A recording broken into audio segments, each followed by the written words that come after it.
Hola a todos, buenas tardes. En primer lugar, bueno, disculpas por iniciar unos minutos tarde, pero vamos a esperar también unos cuantos minutos para que todas las personas de las unidades remotas de salud puedan conectarse. Así que comenzaremos en unos 4 minutos aproximadamente.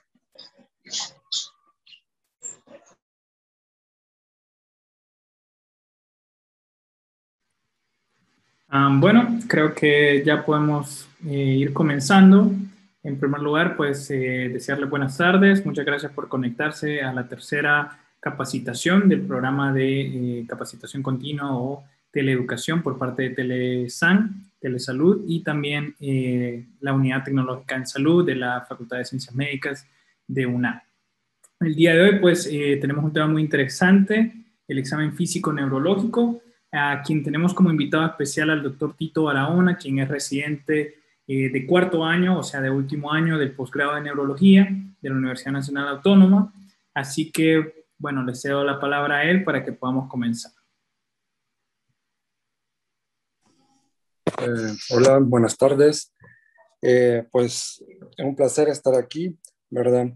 Y pues el motivo que me toca a mí es darles un pequeño taller sobre el examen neurológico, en el cual espero de manera práctica les traje bastantes imágenes para que se ubiquen, porque la neurología no solo es saber, sino también saber explorarla, ¿verdad? Porque si no, uno se puede perder, ¿verdad? Y no llegar a un diagnóstico, y creo que esto desde un médico general tiene que saber dominarlo muy bien, porque ustedes son los que van a referir los pacientes, ¿verdad? Y si no detectan una patología, entonces no la van a referir y después puede ser que llegue grave el paciente, ¿verdad? Entonces, si me permite compartir, sí sería muy bueno, porque les traje una presentación y al final siempre creo que va a haber un apartado de preguntas para que vayan poniendo atención, y si tienen preguntas la anotan y luego en lo que pueda les daré respuesta.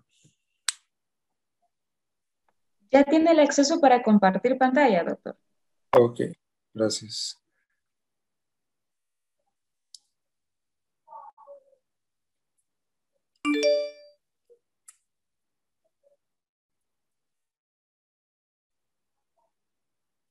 Perfecto. ¿Me verifican si se mira? Sí, doctor. Sí.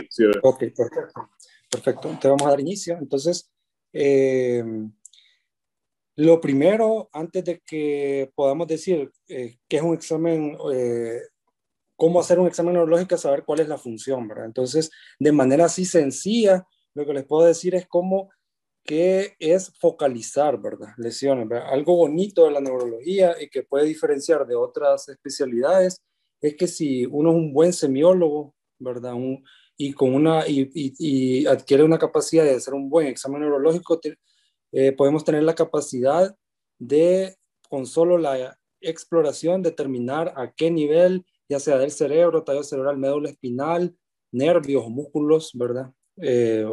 Que son los órganos que estudia la neurología, podemos determinar a qué nivel está la lesión, ¿verdad? Y de esa manera, por un medio de hacer un síndrome, diagnóstico sindrómico, llegar a un diagnóstico anatómico y por último a una etiología. Entonces vemos que es algo bien emocionante, ¿verdad? Entonces los voy a ir llevando poco a poco y enrumbándolos en el orden que se debe ir haciendo, ¿verdad? Un examen neurológico. Entonces lo primero es que se tiene que evaluar es el nivel de conciencia, ¿verdad? Pero tenemos que el estado de conciencia podemos dividirlo en el nivel y en los contenidos de la conciencia.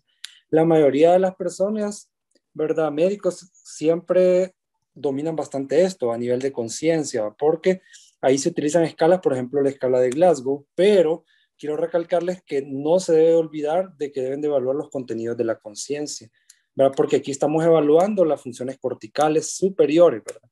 Y esas funciones corticales superiores las podemos dividir en las funciones cognitivas, funciones conductuales y de personalidad.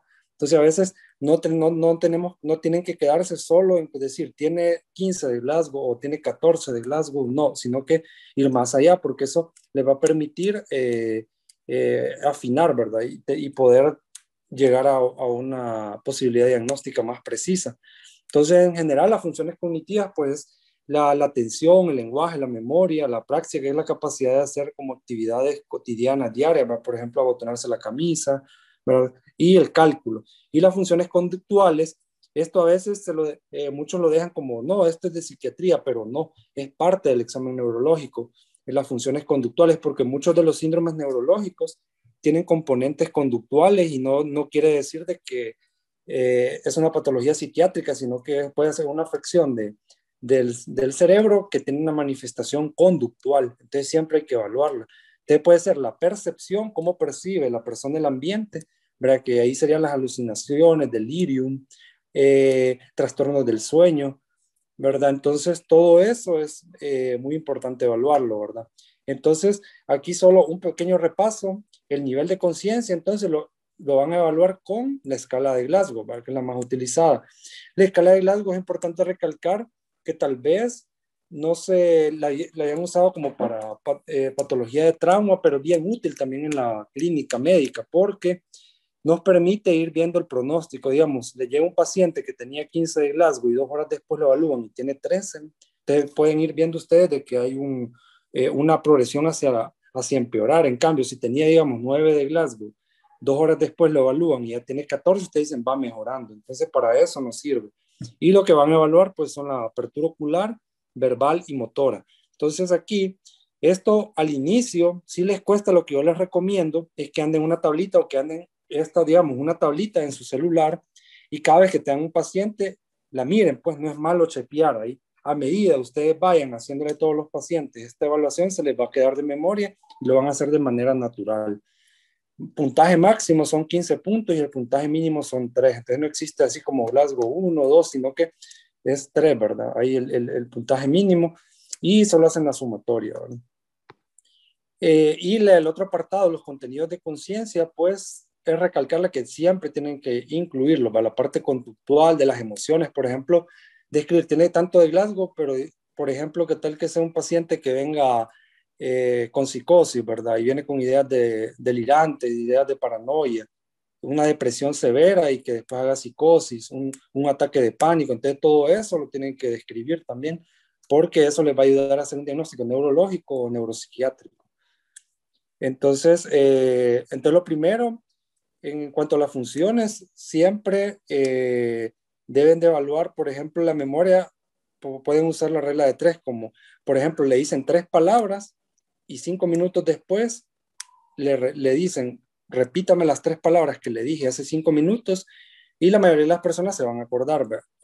Tengo que recalcarles que muchas de estas funciones corticales superiores solo van a ser evaluada si el nivel de conciencia no está deteriorado, porque por ejemplo, si tiene 13, 12 de Glasgow, lógicamente no van a poder evaluar estas funciones corticales superiores porque el paciente no va a estar conectado con el medio. Entonces eso es muy importante. Y otra cosa que quiero que se lleven es cómo diferenciar, porque otra función cortical es el lenguaje y el habla. Ustedes no tienen que confundirlo, porque el habla es la capacidad de articular, ¿verdad? Es como nosotros nos comunicamos. En cambio ya el lenguaje es diferente porque aquí ya tiene una función cortical específica, ya sea de comprensión y de la parte motora, ¿verdad? Más adelante les voy a poner. Entonces tienen que tener esa capacidad. Normalmente un paciente con disartria, ¿verdad? Únicamente él les va a comprender, les va a nominar, les va a seguir instrucciones, va a poder escribir, leer, pero el problema va a ser al momento de pronunciar no puede articular la palabra. Les doy un ejemplo.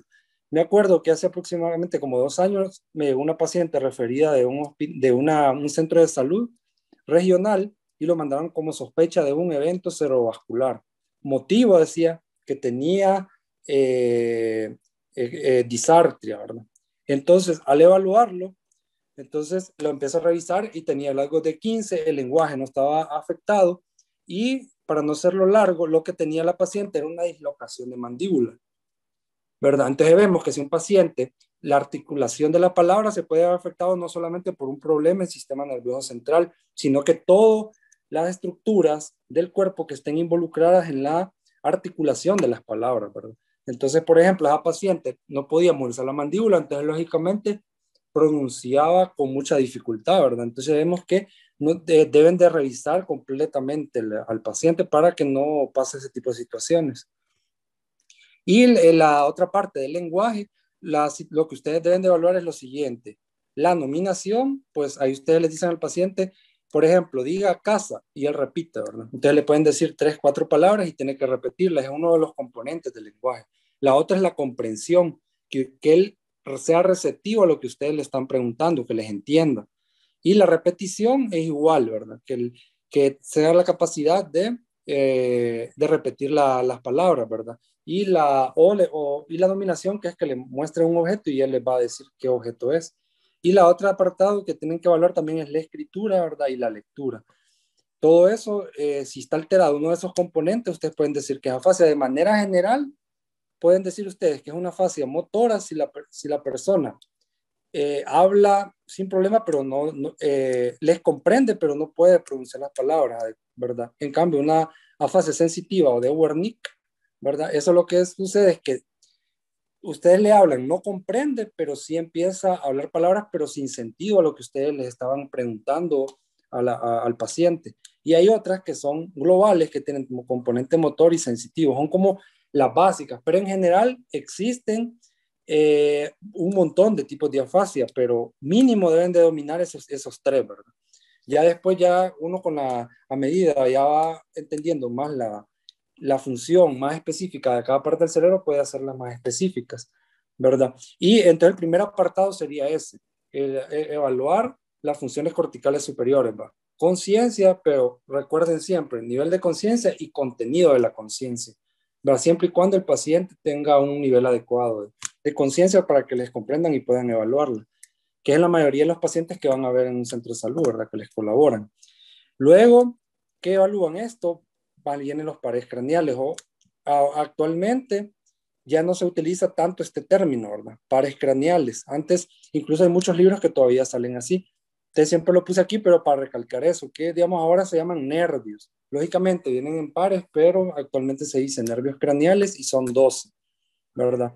Entonces es de una manera sencilla que se pueden evaluar. El nervio olfatorio, que es el primero, ese pues no se evalúa necesariamente de rutina en todo examen neurológico, pero sí, si el paciente le refiere, ¿verdad? Que tiene dificultades en el olfato, ustedes pueden evaluarlo, ¿verdad? Y le ponen una sustancia que la único requisito es que no sea muy irritante para que no cause afección al paciente. Se tapa una de las narinas y prueban ahí y él les va a decir con los ojos cerrados si percibe o no el olor, ¿verdad? La otra es el segundo nervio craneal, que es el visual. Aquí quiero recalcar que hay 4 componentes. Uno es la agudeza visual, lo otro, la campimetría, la visión de colores y el fondo de ojo. Entonces, siempre en lo posible tienen que evaluar esos 4 componentes. El primero, digamos, en la imagen que están viendo es la campimetría. Actualmente existen campimetrías digitales, ¿vale? Los oftalmólogos la usan, pero como clínicos tenemos que hacerlo de manera clínica, ¿verdad? Y para eso usamos la técnica de confrontación. Entonces, como observan en la imagen, este paciente se tapa un ojo, en este caso el izquierdo, y el médico que lo esté evaluando se tapa el ojo derecho, ¿verdad? El opuesto. Y con un lápiz, o pueden estirar su dedo también, entonces van haciendo de la periferia hacia el centro, y viendo, ambos tienen que estar viendo fijamente, ¿sí? El ojo de él con el ojo de él, y esta mano le estiran hacia la periferia y le van diciendo si lo van viendo normalmente. Lo que está viendo el examinador, que es el médico, tendría que poderlo ver el paciente. Pero si hay zonas que las está viendo el explorador, pero no las ve el paciente, entonces ustedes las van detectando como que hay alteración del campo, ya sea periférico o central, ¿verdad? El otro componente es el fondo de ojo. Aquí es bien importante. No les traigo imágenes para mostrarles como todas las posibles enfermedades que van a haber en un fondo de ojo, sino que lo que tienen que saber es qué es lo normal. Si ustedes saben identificar un fondo de ojo normal, van a poder identificar cuando algo ya está fuera de lugar, entonces dicen, no sé, tal vez no sé qué tiene, pero no es normal.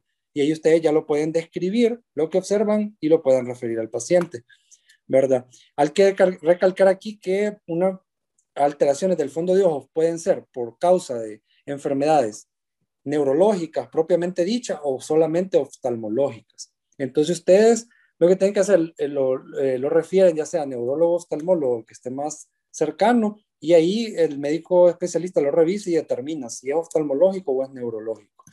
Entonces pueden ver aquí de manera normal las partes de un fondo de ojo. Entonces pueden ver aquí que se tiene la papila y en esta zona de aquí la mácula. Lo que ustedes van a ver del fondo de ojo normalmente va a ser esta zona.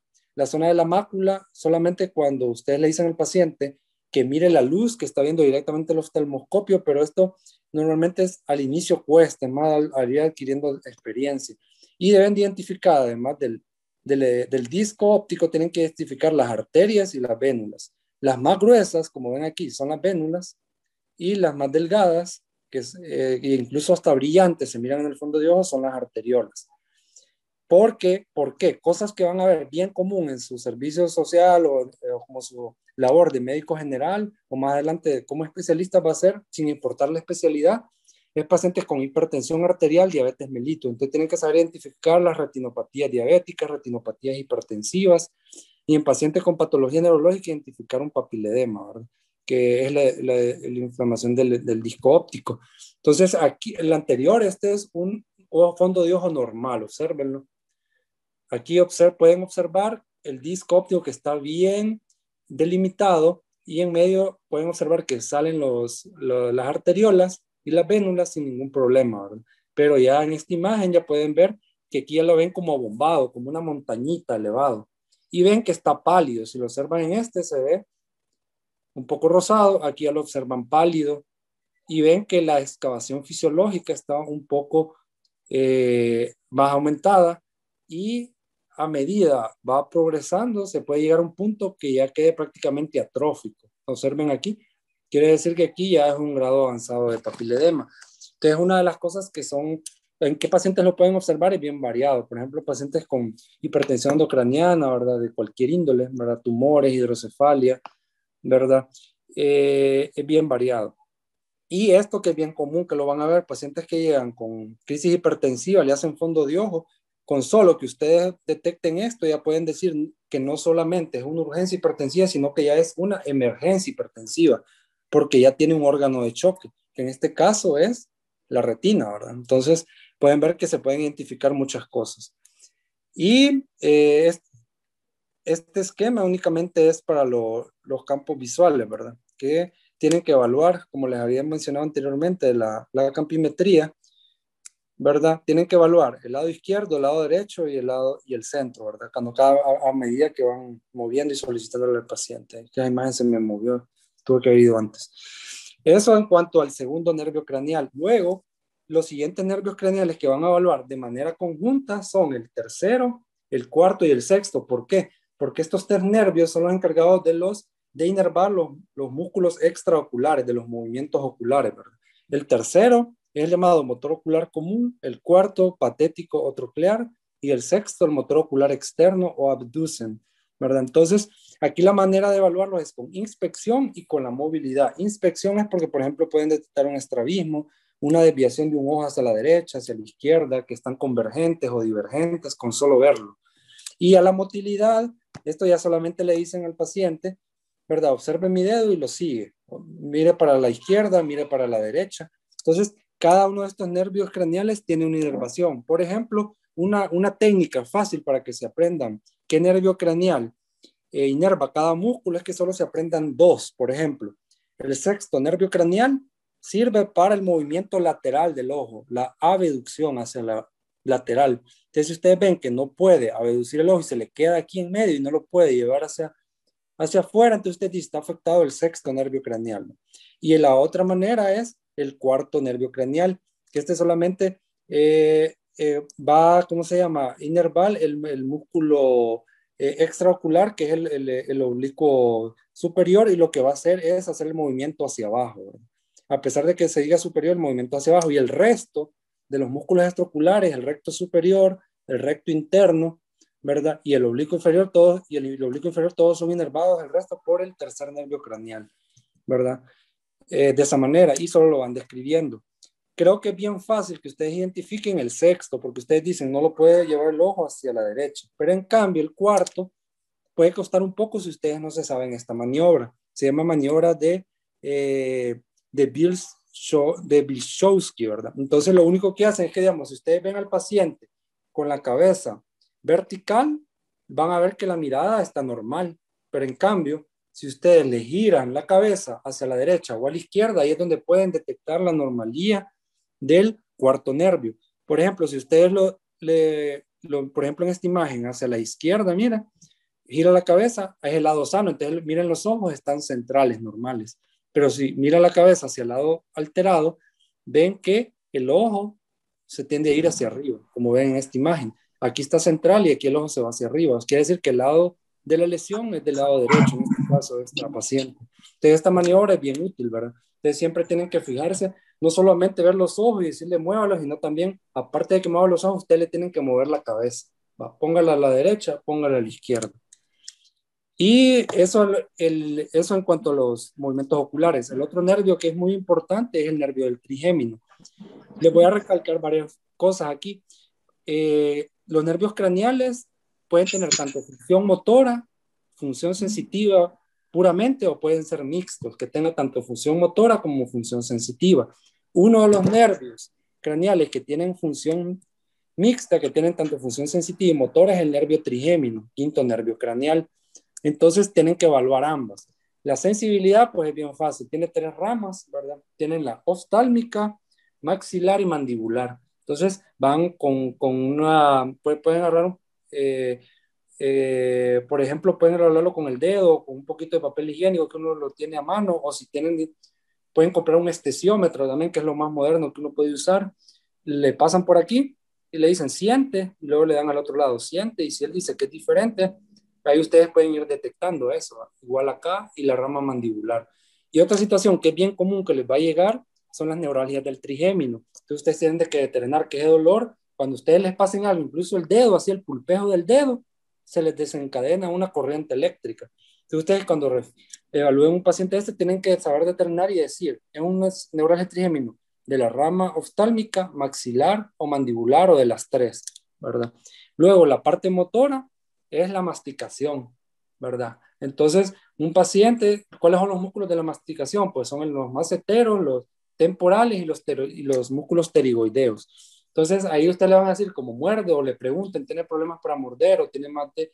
O, por ejemplo, solo mastica bien pues, del lado izquierdo y del lado derecho, ¿no? Bueno, entonces puede ser que es por la debilidad, por afectación del nervio trigémino, que puede ser ya sea a nivel del tronco del encéfalo, donde se origina, o periféricamente. Y tienen también función autonómica, que es el reflejo corneal, ¿verdad? Si está ausente, puede ser también que les va a orientar a que haya alteración.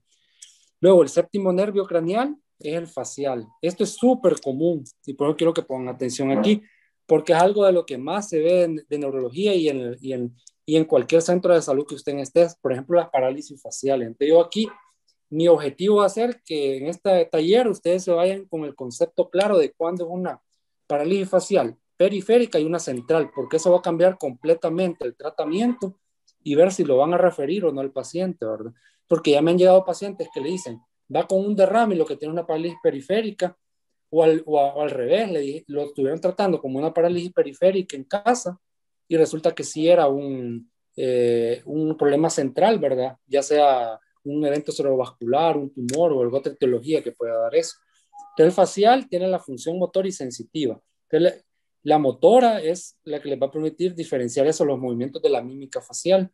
Y el sensitivo nos da el 2/3 anteriores del gusto a los sabores de la lengua, ¿verdad? Entonces, normalmente un paciente con parálisis facial periférica les va a decir, va a tener desviada la comisura, pero además va a tener trastorno en la sensación de los sabores. Entonces, con estos esquemas espero que puedan comprenderlo. Tenemos la corteza cerebral, hemisferio cerebral derecho y hemisferio cerebral izquierdo.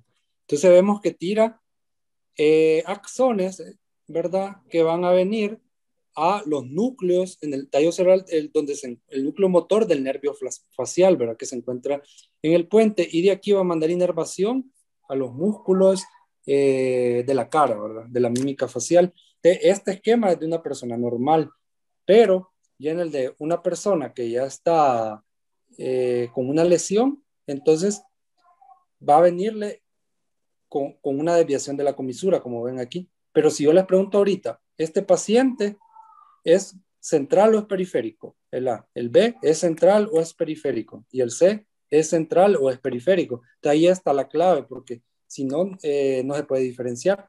Entonces, la clave está en lo siguiente, que les voy a hacer más grande la imagen. Por ejemplo, en esta imagen, ustedes pueden ver los músculos frontales. Ven que está arrugado, quiere decir que puede arrugar adecuadamente. En cambio, aquí tiene adecuado el surco, pero aquí está borrado. Entonces, aquí ustedes podrían decir tiene una parálisis facial del lado derecho. Pero ahora, ¿es central o periférica? Yo aquí les digo que es central. ¿Por qué?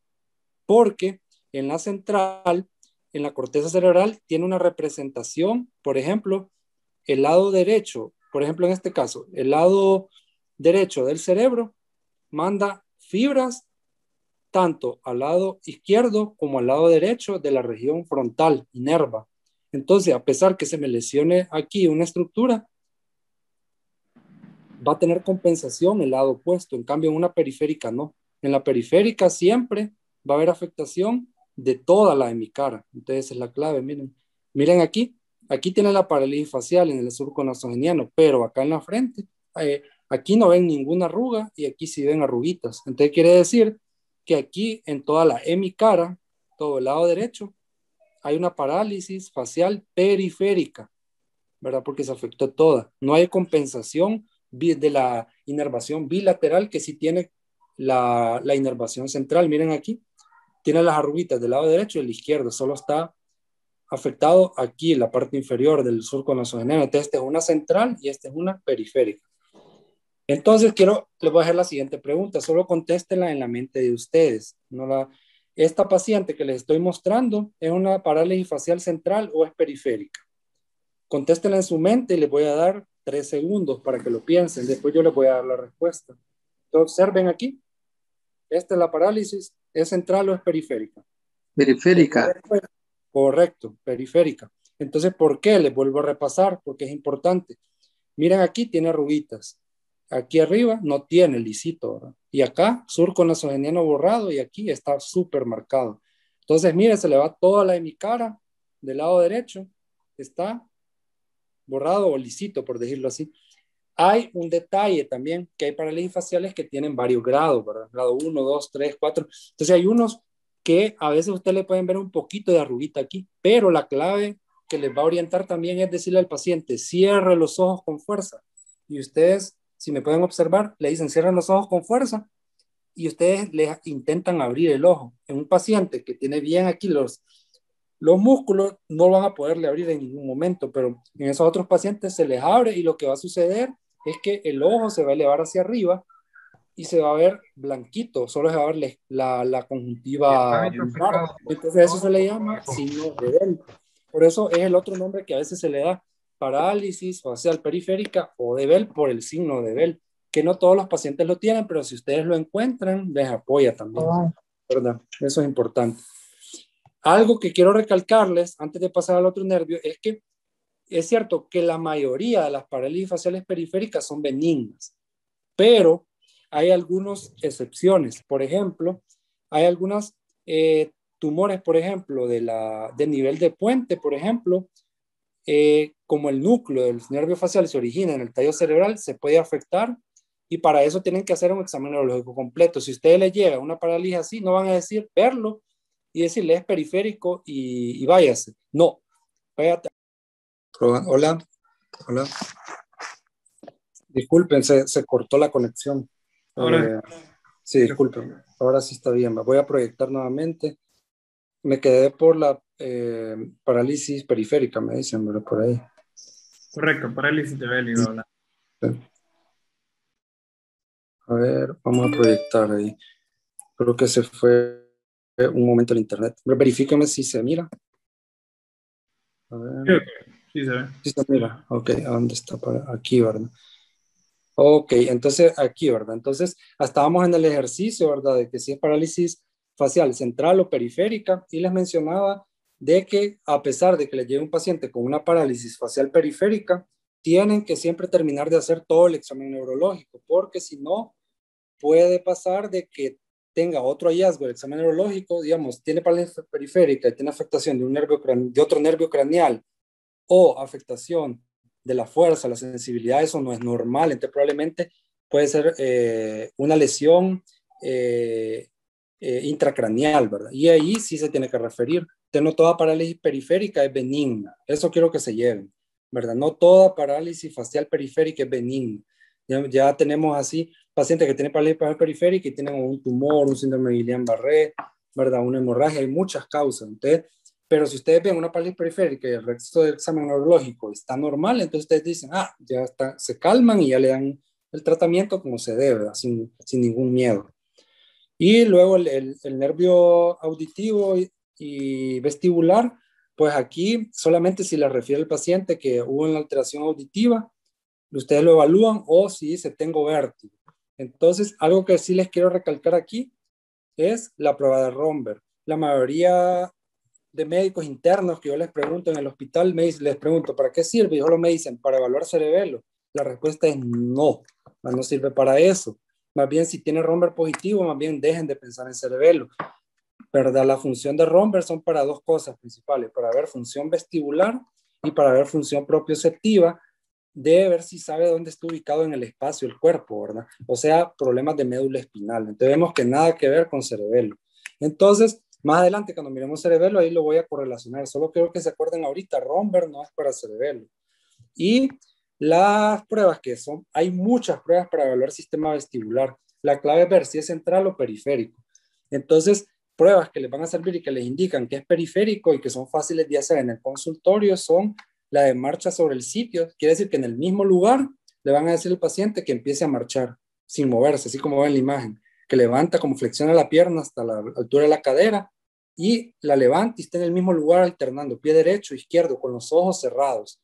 Si empieza a girar a la derecha o a la izquierda, entonces eso les lateraliza y les indica el lado en el cual probablemente está afectado el sistema vestibular. Y la otra es la marcha en estrella, llamada también Babinski-Weil, que le dicen al paciente que en una línea recta empieza a caminar de 3 pasos hacia adelante y 3 hacia atrás con los ojos cerrados.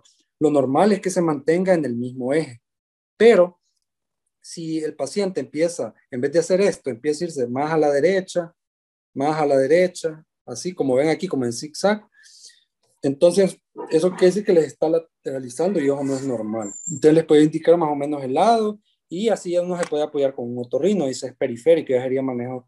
Pero hay otros que si no encuentran esto, entonces ya puede indicarles que puede ser central. Otro hallazgo que pueden buscar es en los movimientos de los ojos. Van a encontrar nistagmo, ¿verdad? Entonces el nistagmo, que es horizontal, lo pueden encontrar en el vértigo periférico, pero si encuentran nistagmo, cuando es horizontal, en el vértigo periférico, pero si ya encuentran que tiene movimientos verticales, el nistagmo vertical, eso normalmente indica ya que es una patología de origen central, entonces ahí ya es manejo ya por neurólogo, ¿verdad? No es normal. Y el noveno y el décimo nervio craneal lo vamos a evaluar juntos, ¿verdad? Porque nos sirve para evaluar deglución, fonación, ¿verdad? Entonces siempre todo paciente tiene que decirle, abra la boca, saque la lengua, y tienen que ver la ula si está central, ver si los velos del paladar están al mismo nivel o si uno está más, uno está normal y el otro está elevado. Entonces eso no es normal o no puede fonar adecuadamente, no puede deglutir, de todo eso se evalúa. Normalmente el paciente se lo va a referir, dice doctor que me cambió la voz, no puedo tragar, entonces ustedes lo que hacen es abra la boca y revisa, ¿verdad? Y el nervio espinal o accesorio, este es fácil de evaluar. Este nervio craneal, lo que van a evaluar es los nervios que van a ser el esternocleidomastoideo, los trapecios, ¿verdad? ¿Qué le van a decir al paciente? Le ponen la mano en la frente y le dicen, flexione la cabeza hacia adelante, con fuerza, así, y le tienen que dejar resistencia, ¿verdad? Igual le ponen en la parte lateral, mueva la cabeza hacia la derecha y ustedes le dejan resistencia y tiene que ser capaz de resistir, ¿verdad? Que ustedes no tienen que ganarle. Si hay debilidad, también lo orientan.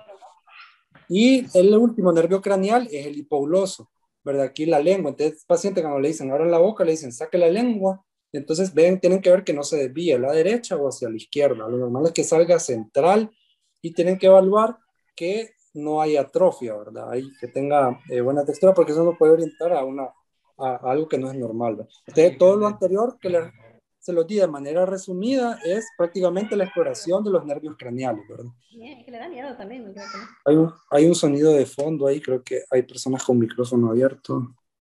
Ahí, ok, gracias.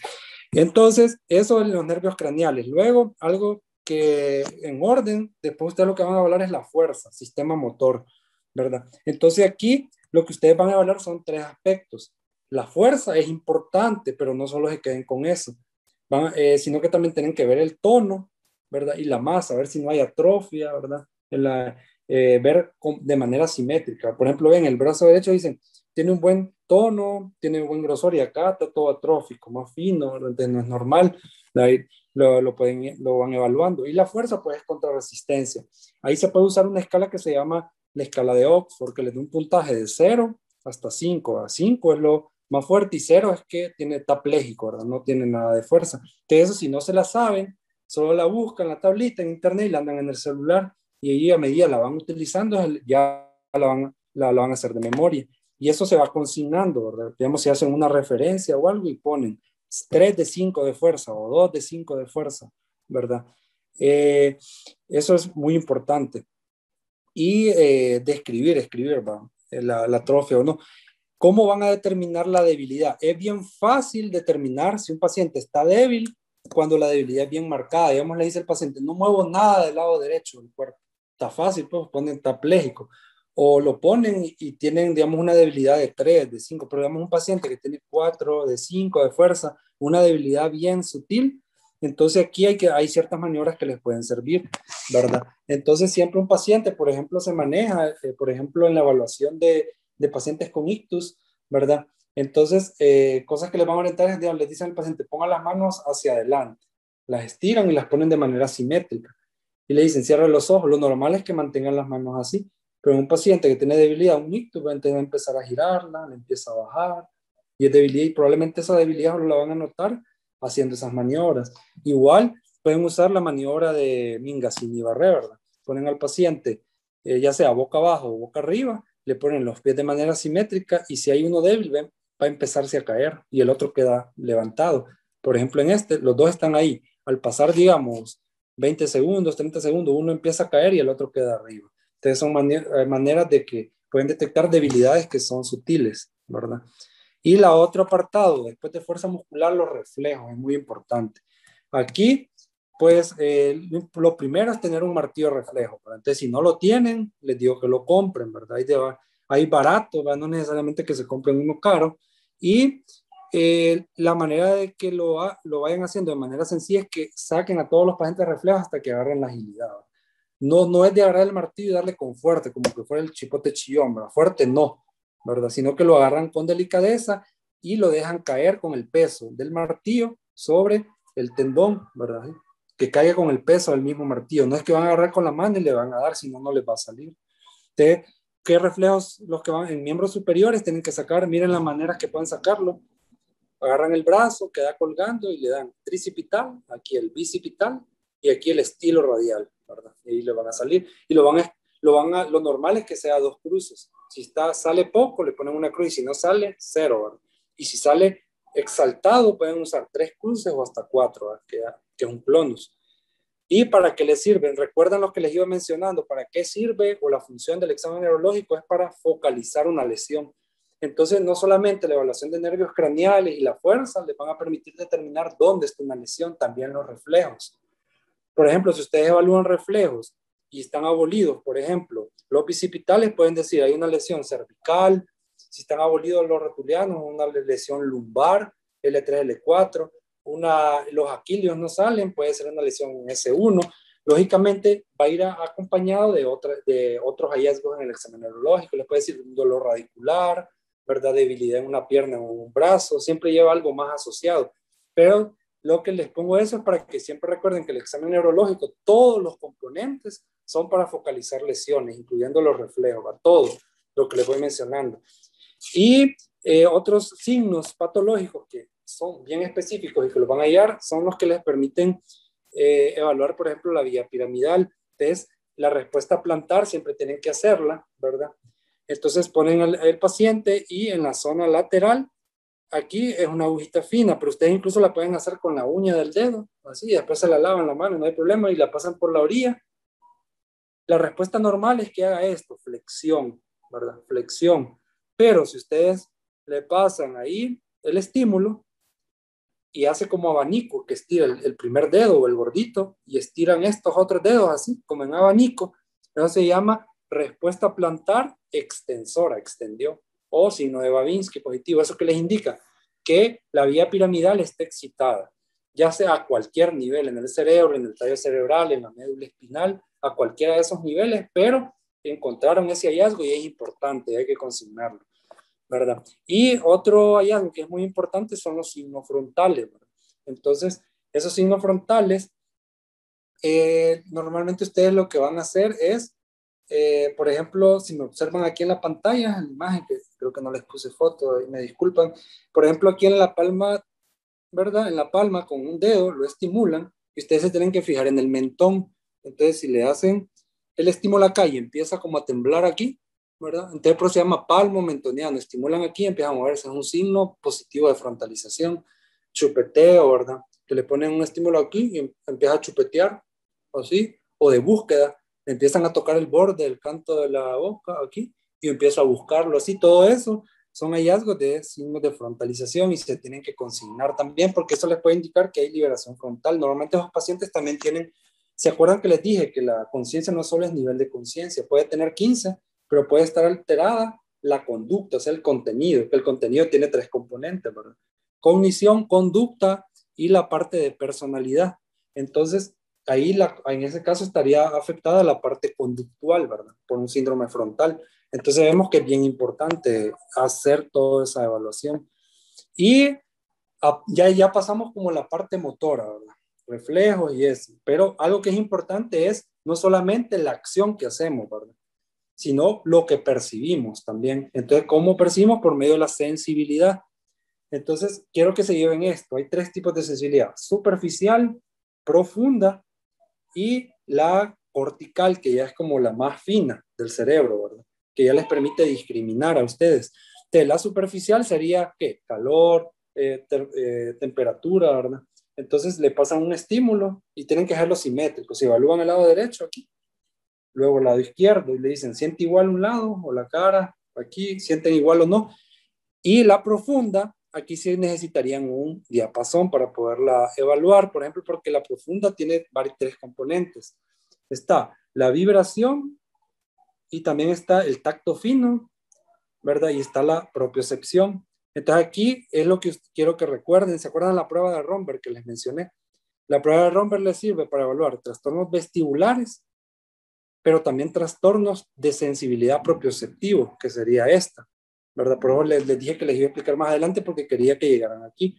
Entonces aquí evalúan la vibración, la tacto fino y propiocepción, ¿verdad? Entonces, eso es muy importante, ¿verdad? Eso les indica que hay lesión a nivel de la médula espinal, ¿verdad?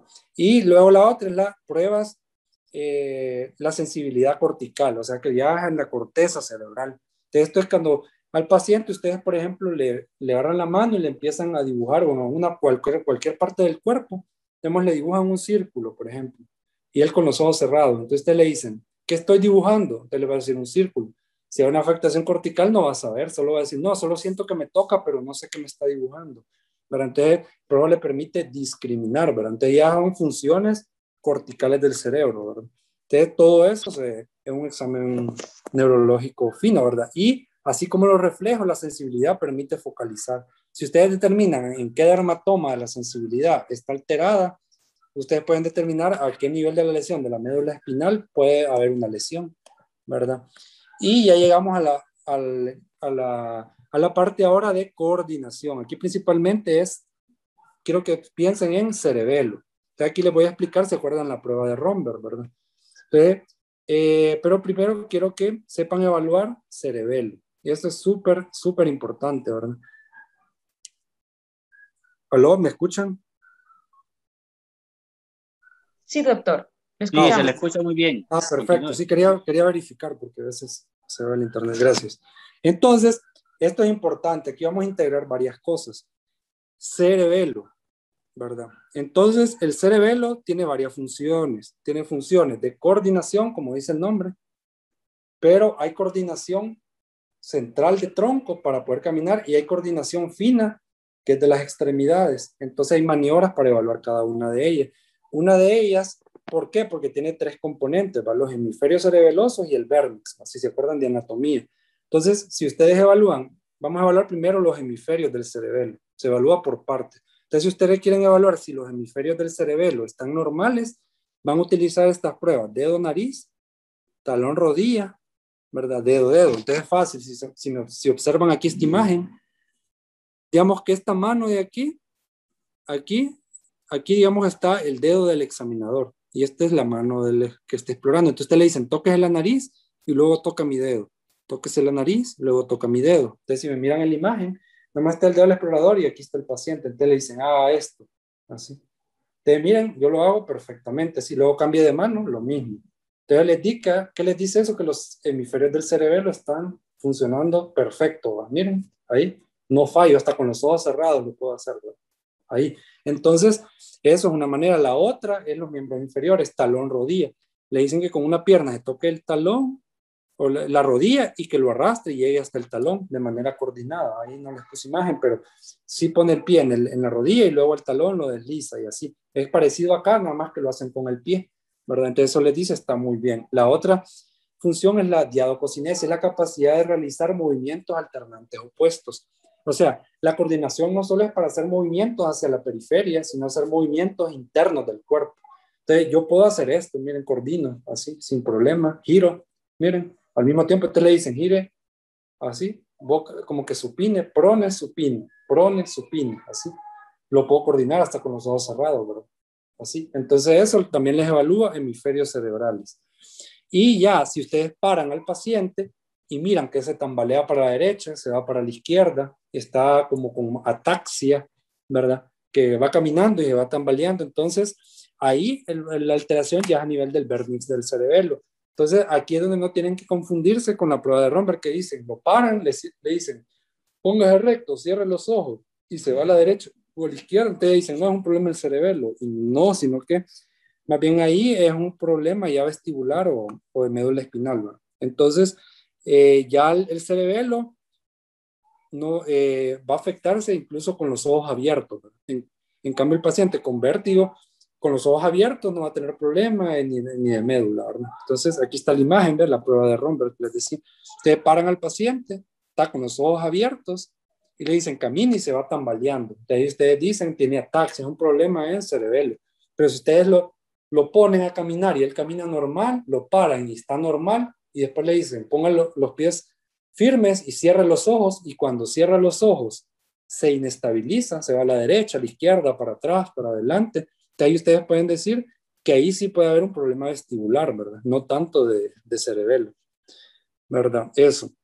Y el último apartado que la mayoría no evalúa y que es muy importante es la marcha. Esto normalmente el paciente se lo refiere, pero se tiene que evaluar, ¿verdad? Entonces le dicen al paciente a ver si tiene problemas al momento de caminar, por ejemplo, miren estos piecitos, movimientos alternantes, que es la marcha en tándem, o de saltar. Entonces ustedes le van a decir, ponga los dos pies y vaya saltando con los dos pies hacia adelante o hacia atrás, o que camine en puntillas o que camine en talones. Eso les va a indicar que eso es algo más fino, ¿verdad? Pero lo que yo quiero que ustedes sepan es que lo evalúan y lo que hacen es que lo describen, digamos, en su referencia, en el expediente. Eso, tal vez no sepan en el momento porque hay un montón de causas de trastornos de la marcha, que esas son varias clases, ¿verdad? Pero lo que yo quiero que sepan es que detecten y lo escriben. No que escriban el término tal vez médico, científico, pero sí describen. No puede caminar en puntillas, no puede caminar en talones, se inestabiliza, no puede caminar poniendo un pie delante del otro, no puede saltar, ¿verdad? O no puede saltar en un pie, con el pie derecho, sí puede con el izquierdo, o sea, describir, ¿verdad? No es que se les pide porque hay un montón de tipos de marcha, un montón de causas que dan la causa a ese tipo de marcha, ¿verdad? Ahí es una clase aparte, ¿verdad? Entonces, vemos que el examen neurológico es súper bonito, pero para que lo puedan hacer tienen que ponerlo en práctica, ¿verdad? Cada paciente, ¿verdad? Irlo evaluando, incluso al inicio es evaluar lo normal, ¿verdad? Ustedes dicen, esto es lo normal, evaluar cerebral y está normal. Para cuando ya venga un paciente que no es normal, entonces dicen, esto no es normal, tal vez no sepan qué tiene, pero sí lo describen, ¿verdad? Entonces dicen, por ejemplo, en el cerebelo no puede hacer coordinar bien el movimiento del dedo y la nariz, ¿verdad? Del lado derecho, del lado izquierdo, o tiene ataxia, o tiene una parálisis facial, pero la cual es periférica. No la manejé en el centro de salud porque además le encontré que tenía ataxia y que tenía alteración de un nervio de los movimientos de los ojos, ¿verdad? Entonces ahí sí lo pueden referir, dice. Pero si solo es una parálisis facial periférica, ustedes la tratan, pero si tiene parálisis facial periférica y otro hallazgo de todo lo que vimos de esto, del examen neurológico, otros hallazgos patológicos, entonces ya no es normal, ¿va? Porque una parálisis periférica solo va a dar eso, no se asocia con otras alteraciones del examen neurológico. Les recalco eso porque es lo que más van a ver, ¿va? Y tienen que saberlo identificar bien, si no, no van a hacer un buen filtro y el paciente se va a la casa y luego llega más complicado, ¿verdad? Entonces vemos que es súper fascinante esto, el examen neurológico, pero hay que ponerlo en práctica, para leer y eso, ¿verdad? Entonces creo que eso es lo que les traía, espero que les los haya transmitido de manera clara y fue un placer, ¿verdad? Haberles servido y si tienen alguna pregunta, pues estoy a las órdenes ahí para contestarlas.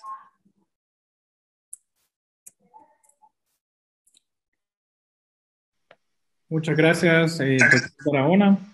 Ha sido una presentación muy, muy ilustrativa y pues abrimos el espacio para preguntas. Pueden colocarlas en el chat o pueden abrir su micrófono también para poder realizarlas.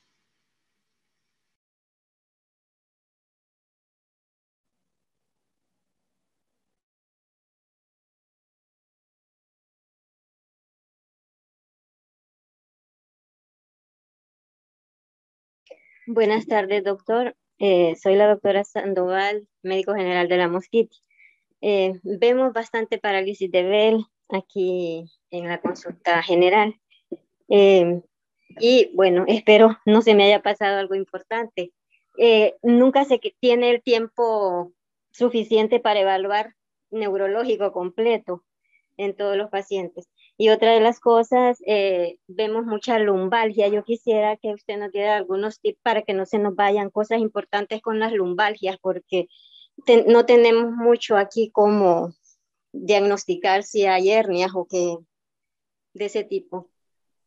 Ok, muy buena, pues sí, creo que en neurología una de las cosas que más vemos en consulta es el dolor de espalda baja, se le llama, así como usted dice, lumbalgia, y es súper común, ¿verdad? Y en todas las edades, pero normalmente uno puede decir solo en los mayores, también los jóvenes, porque influye la ergonomía que tiene el paciente, influye lo que se llama la medicina del trabajo, a ver si a qué se dedica el paciente, ¿verdad? Hay pacientes que en el campo trabajan, se ponen cosas súper pesadas, ¿verdad? Entonces todo eso influye, ¿verdad? En la mecánica en la columna. Y lo más común de todo el eje de la columna que se afecta es el lumbosacro. También hay cervicales, que hay siempre en las personas, que es bien común en Honduras, que ponen las canastas pesadas arriba, ¿verdad? Y andan ahí, entonces aquí empiezan a hacer hernias y todo. Entonces, por ejemplo, haciendo hincapié en la pregunta de la lumbalgia, tips, los síntomas más comunes que le van a decir, hay dolor en la zona, en la colita, le dicen, en la parte baja y la espalda, pero la clave está en ver qué otros síntomas tiene, si ese dolor, ver la característica, el carácter, ver si es, lo más común que le va a decir es como urente, como terebrante o como corriente eléctrica, ¿verdad? O a veces les dice que solamente en la zona de la espalda baja sienten como hormiguitas o como ardor o como quemazón, pero cuando ya se paran se le va un relámpago hasta la pierna, hasta el tobillo, ¿verdad? Ya sea del lado derecho, el izquierdo o a veces los dos, depende. Pues es más común que se afecte a un lado y así. Entonces ustedes ya, eso no es normal, ¿verdad? Entonces, ¿cómo lo evalúan? Digamos, acuestan al paciente, ¿verdad? De cúbito supino y le levantan una pierna. Esas son las pruebas de radiculares. Creo que esas no se las mencioné, ¿verdad? Entonces, ahí sí faltó, porque bueno, estuvo muy buena la pregunta. Entonces, digamos, imaginen que este es el pie derecho y el izquierdo. Aquí están los dos, ¿verdad? ¿Sí? Entonces, agarran uno, digamos, el derecho y lo empiezan a levantar. Entonces, si llega a medir, usted le dice al paciente, cuando empieces a sentir dolor o se le reproduzca el dolor, me avisa. Te lo levanta y le va a decir, aquí, doctor, aquí, y es un dolor terrible, como una corriente. Entonces ustedes tienen que ver a qué grado, si a 30 grados, a 40 grados, a qué grado se le reprodujo, ¿verdad? Ese es uno. Hay otro que se llama Gravart, que tienen los pies estirados y lo que hacen es que si quista el tobillo, el pie, y lo tienen flexionado, le empujan el pie, así, ¡pum!, para adentro, así, y se le desencadena el dolor también fuerte ahí, ¿verdad? Así como normalmente se le da. Entonces así ustedes dicen, tiene signos radiculares. Entonces ahí ustedes tienen que hacerlo en 2 etapas, el tratamiento agudo y el tratamiento ya permanente. No van a hacer que un paciente que tiene una lumbalgia con irradiación de dolor, ¿verdad? Que muy probablemente sea una hernia, hemos visto pacientes que tienen tumores, metástasis a la columna, ¿verdad? De cánceres de mama, cánceres intraabdominales, todo lo que pueda diseminarse ahí, infecciones, empiemas, disitis, hay un montón de causas. Entonces ustedes en ese momento no saben la causa probablemente, hay que hacer más estudios, pero sí pueden ayudarle al paciente que no sufra, ¿verdad? Tienen que manejarle el dolor. Entonces creo que ahí está la clave, ¿verdad? Lo detectan, se trata el dolor y después de eso, ahí sí se refiere porque ocuparía mínimo, si tienen rayos X, eso y después una resonancia. Pero sí creo que la clave es siempre hacer las pruebas radiculares, ¿verdad? Y ver si tiene, aparte del dolor, si tiene debilidad. Si les dicen, me duelen las 2 piernas, pero tengo debilidad en una, normalmente el lado que está más afectado es el donde hay debilidad, no necesariamente solo dolor, también puede haber una monoparesia o paraparesia, ¿verdad? Entonces tienen que evaluar eso y ver la sensibilidad también. ¿No se acuerdan que les puse una imagen de la sensibilidad y los dermatomas? Entonces ustedes tienen que andar esas tablitas que están ahí en internet de los dermatomas y van evaluando la sensibilidad. Entonces, dependiendo de eso pueden decir la sensibilidad que está más afectada es de L4 o es de L5, de S1. Eso uno con la práctica ya se lo sabe, pero al empezar andan las tablitas, ¿verdad? Y así cuando refieren el paciente, que siempre van a tener que referirlo, pero ya con un diagnóstico orientado, pues que cuando uno lo lea diga, pues lo revisó, si supo determinar el síndrome, y a la causa pues se va a determinar con los estudios de imagen, ¿verdad? Pero sí, el manejo que hay siempre es así, el dolor tipo, que es como corriente eléctrica, lo describen, y ahí ya es un neuromodulador. Uno de los mejores es la pregabalina, les puede servir, pero es caro. Entonces, si no tienen, y lo que sí hay en los centros de salud es amitriptilina y carbamazepina. Entonces pueden usar eso, que eso siempre hay en los centros de salud. Por mientras, ya si tiene dinero y lo puede comprar, pues le dan otros mejores, que hay mejores alternativas. Pero en un centro de salud público y la mayoría de la población no tiene dinero, sería eso. Muchas gracias.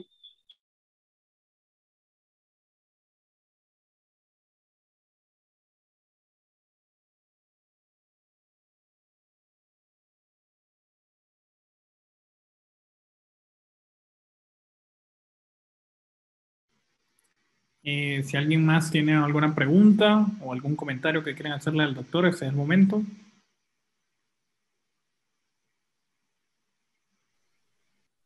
Doctor, No, pues, disculpe, el manejo más actualizado de las parálisis faciales de Bell, que es lo que más manejamos nosotros. Un manejo... Sí, sí. Sí, ahí, por ejemplo, ahí va por etapas, pero entonces algo que siempre lo que está más demostrado es, uno, siempre es necesario mandarlo a rehabilitación, pero es una rehabilitación que les van, como músculo por músculo, le van fortaleciendo. Algo que sí les digo es como, porque si no les va a regresar los pacientes rapidito. Ustedes le dan el tratamiento y a la semana, fíjense que no mejoro, le dicen las 2 semanas, no mejoro, de como un 90% de las parálisis periféricas puras, ¿verdad? Mejoran en un mes más o menos. Entonces ustedes tienen que decirle, más o menos en un mes va a ir mejorando, ¿verdad? Porque si no les va a estar regresando o va a ir donde otro médico y así. Entonces la terapia física es importante. Si hay un centro de Teletón, pues ahí que no le den así como de terapia de corriente eléctrica, eso no, porque más bien eso hace una inervación aberrante y después quedan con distonías y quedan con tics, así como después, una de las complicaciones que a veces quedan así, llegan como después de una parálisis, tics, tics, tics, y no se les quitan, ¿verdad? Y después solo con toxina botulínica es difícil tratarlas. Entonces, ver que cuando dirigen la referencia a Teletón o al centro de rehabilitación, poner como que es terapia, pero sin estimulación eléctrica, solo como masaje para ir y ejercicios. Ustedes les pueden explicar, hay ejercicios como el nervio facial, que son los músculos de la mímica. Entonces, en la mañana, medio y tarde, dígale que haga esto. Meta aire, sáquelo, fuerza. Entonces, él mismo se puede rehabilitar si está en un lugar lejano, ¿verdad? O levante las cejas, téngalas así, 20 segundos arriba, levantadas. Bájelas. Luego, cierre los ojos con fuerza, otros 20 segundos. Luego así, o sea, mover toda la cara. Y eso lo puede hacer el paciente en la casa, más si está en un lugar largo. Y la otra cosa es cuidar, como casi siempre hay signo de Bell, por ejemplo, entonces te quedan con bastante lagrimeo. Entonces, hidratación bien el ojo, y usar monóculo incluso cuando duermen, porque a veces está dormido y el ojo, el párpado le queda abierto y le cae sucio y después hacen úlcera. Entonces, le dicen, pónganse en la noche un parche y unas lágrimas artificiales, ¿va? Le ponen. Y otra cosa que es importante es desinflamar. Le pueden dar un esteroide. Traten de usar esteroides que sean no muy fuertes para que no les den acidez o dosis baja. Por ejemplo, de Flazacort, aunque a veces no, esos son más caros. Entonces, prednisona, que es lo que hay en los centros de salud, 5 miligramos, 10, 5 días nada más, no más de eso, ¿verdad? Algunos dan, por ejemplo, aciclovir. Ahí está controvertido, ¿verdad? Porque no todas las parálisis periféricas, incluso la minoría, son así como por herpes simple. Normalmente son por otro virus, proceso inflamatorio, de otra etiología, ¿verdad? No necesariamente, ¿verdad? Pero si lo dan, no está mal, ¿verdad? No estaría mal, pero son caros, ¿verdad? Si no se lo dan, no va a influir en el pronóstico que mejore o no tanto, pero sí va a influir la terapia física, el esteroide y cuidar los ojos, ¿verdad? Para que no le haga úlceras. Y creo que en general sería eso.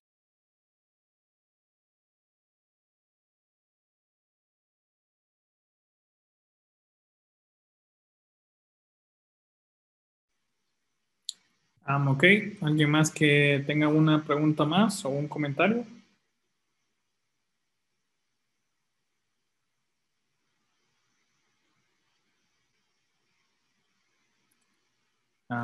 Tres, dos, uno. Ok. Bueno, eh, buenas tardes, no, solamente me parece excelente la exposición del doctor y ha valido la pena, creo, para que los compañeros del área de la salud que están en uno de los lugares que se presentan este tipo de complicaciones de parálisis, como es en la mosquitia, pues ha sido eh, muy explicativo, muy claro. Y pues yo creo que va a tener que hacerse una evaluación de volver con otra capacitación también de este tema y profundizar tal vez un poquito más en algunos aspectos, pero sí ha sido muy buena y creo que valdría la pena. Felicidades, doctor, y sigamos adelante. Y a los compañeros que nos están escuchando ya también en todos lados. Claro, muchas gracias, doctor Portillo.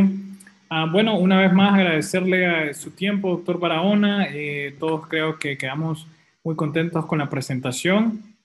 Probablemente se le esté contactando próximamente para las próximas capacitaciones que vamos a tener en el área de neurología.